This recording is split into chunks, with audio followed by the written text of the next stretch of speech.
قرآن میگه یعقوب برای یوسف گریه کرد.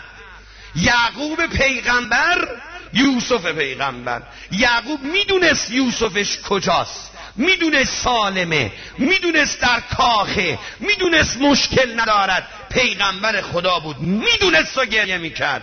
وقت ما که نمیدونیم یوسف فاطمه کجاست، ما چقدر باید گریه کنیم؟ ما که باید بیشتر از یعقوب گریه کنیم. که کی آدرس مهدی رو بلده بگه؟ کجاست پسر فاطمه؟ ابرزوا امزی توا. آقا کجایی؟ عزیزون علی ان اری الخلق ولا ترا. سخت بر من حجت ابن الحسن همه رو ببینم تو رو نبینم. گریه هاتون رو برای مهدی بکنید، اشکاتون رو برای پسر فاطمه بریزید. مهدی غریبه، مظلومه. برای یوسف زهرا ناله کنید، اشکاتون رو بیمه مهدی کنید. قرآن داره با مثال یوسف و یعقوب یاد ما میده. یکی از وظایف ما اینه که گریه هامون بیمه پسر فاطمه بشه. وقت امام زمان میگه اگه تو به یاد من باشی منم به یاد تو هم. اگه تو برای فرج من دعا کنی منم برای سلامتی تو دعا میکنم. تو وقتی به فکر من باشی منم به فکر تو هم. جوون ها نمیدونم این حرف از من تا حالا شنیدید یا نه، ولی بگذارید شب سوم مجلس محرم سال 85، شاید محرم آخرین باشد، بذارید درد و دل امام زمان براتون بکنم. اگه کسی از من بپرسه از امام حسین قریب تر کی، میگم از حسین قریب تر پسر فاطمه مهدی زهراست. دلیلم دارم، استدلالم رو گوش کن. نمیخوام احساساتی بشی گریه کنی، یا با فهم گریه کن. دلیلم رو گوش کن و گریه کن. من عرضم اینه، حسین سید الشهداست، درست، به مظلومیت شهیدش کردن، درست، اما حسین یه ابوالفضل داشت. عباس امام زمان کیه؟ حسین یه علی اکبر داشت. علی اکبر امام زمان کیه؟ حسین قاسم داشت، اون داشت، جعفر داشت. چراغا رو خاموش نکنید. کیه قاسم و علی اکبر امام زمان؟ کیو داره حجت ابن الحسن؟ کیه امام زمان؟ کیو داره؟ دلش خوش کی کرده؟ دلش خوش من تو کرده؟ من و تو عباسی برای امام زمان؟ یه استدلال. استدلال دوم، از پیغمبر تا تولد امام زمان 255 سال طول کشید. تا اول امامت حضرت مهدی 260 سال. جوانهای دانشجو، جوانهای غیرتمند، جوانهای ولایتی، جوانهای امام زمانی، 13 تا معصوم مظلومیتشون همه با هم 260 ساله.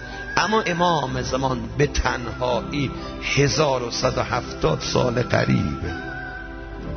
تو رو به خدا مهدی از امام حسین مظلوم تر نی؟ کسی دیگه سراغ امام زمان رو میگیره؟ کسی دیگه به فکر امام زمان هست؟ 24 ساعت از همین امشبانه روزت گذشت، از دیشب تا حالا به من نمیخواد جواب بدی. خودت و امام زمانت از دیشب تا حالا چند بار توی 24 ساعت به فکر امام زمان بودی؟ به یاد پسر فاطمه بودی؟ آقا کجایی؟ چه میکنی؟ از دست من راضی هستی؟ نیستی؟ امام زمان دلش خوش من و شما بکنه؟ خبر نداری امام زمان پیغام داده؟ ماه مبارک رمضان پارسال یکی از علما تو جمکران خدمت امام زمان رسید. من با یه واسطه میگم، اجازه ندارم بگم کی، با یه واسطه میگم، چون یه تیکه پیغامش هم مربوط به من بود. خودشو من شمال میرفتم مارم از اون منبر، اون عالم بزرگوار پرسیده بود، اومد مازندران یه افطار با ما بود، گفت بنده رو داغون کرد، له کرد، قلبم و چلون رفت، بیچاره شدم 1.5 سال 2 سال. ماه رمضان پارسال نتیاسد، ماه رمضان پارسال به من این خبر رو دادن که امام زمان علیه السلام روز 13 ماه رمضان تو جمکران خدمت یکی از علما، خدمت آقا رسیده، میگه دیدم چشمای مهدی فاطمه کوچولو شده، زیر چشمای امام زمان کبود شده. گفتم آقا چرا به این رفت دارید؟ فرمود از بس شیعه ها گناه میکنند و من اذیتم میکنم. من از دست شیعه هم به این روز افتادم. من از سنی ها توقع ندارم. این کلام امام زمان. من از زرتشتی ها و بهایی ها و مسیحی ها و یهودی ها توقع ندارم. من از بودایی ها و هندوها توقع ندارم.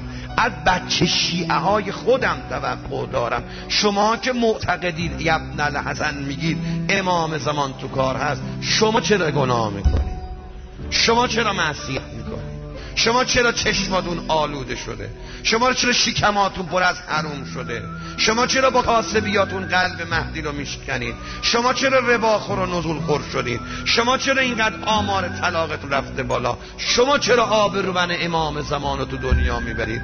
امام زمان از دست من و تو دلش خونه، از دست من و تو، نه از دست سنی ها، نه از دست بهایی ها. اونا که مال امام زمان نیستن، اون اصلا کاری با حجت ابن الحسن.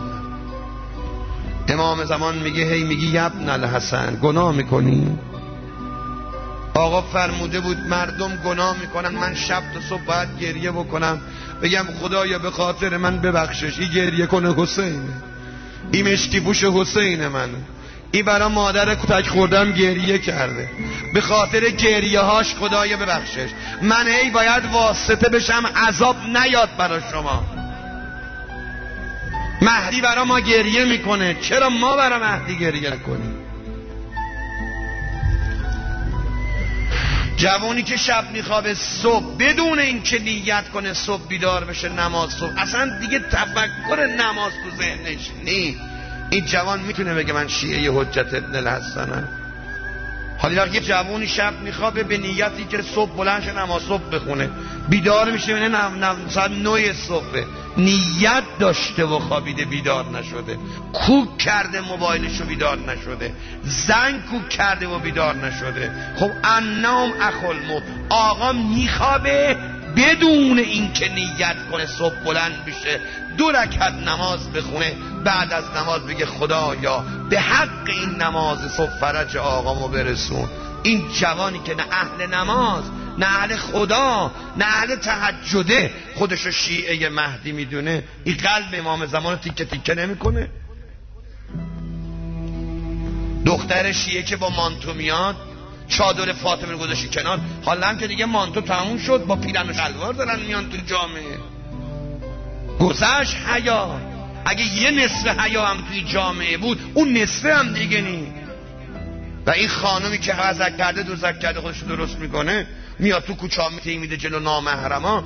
دختری که تا چشمش بیفته به یه جوان نیشش تا پناگوشش بازه، با چشماش داره هرزگی میکنه. این دختر شیعه قلب مهدی رو تیکه تیکه نمیکنه. این زنی که حقاً آرایش میکنه تو مجلس نامحرما میاد، این سیلی به حجت ابن الحسن نمیزنه. امام رضا از دست کی دلش خونه؟ دست مسیحی ها، یهودی ها، یا 4 تا شیعه مثل من و شما؟ گریه کنید برای امام زمانش، توبه کنید با گریه کردنتون برای خون امام زمان. تا کجا گریه کنیم؟ تا اونجا که قلب مهدی رو به دست بیاریم، تا اونجا که گریه بکنیم امام زمان به گریه هامون ترحم کنه. یه کاری کنید برای امام زمان. نماز میخونه، نه یه قنوتی، نه یه اللهم کن لولی یکی، هیچ. به کجا؟ نماز، اونا که نماز میخونن نمازشون بو امام زمان نمیده. شما نذر رو برو نگاه کن، آمار نذر رو بگیم چند تا سفره پهن میکنن برای فرج امام زمان، چند تا سفره پهن میکنن برای اینکه مریضشون رو شفا بده خدا، خونه دار بشن، ماشین دار بشن، بچه دار بشن، قرضشون ادا بشه.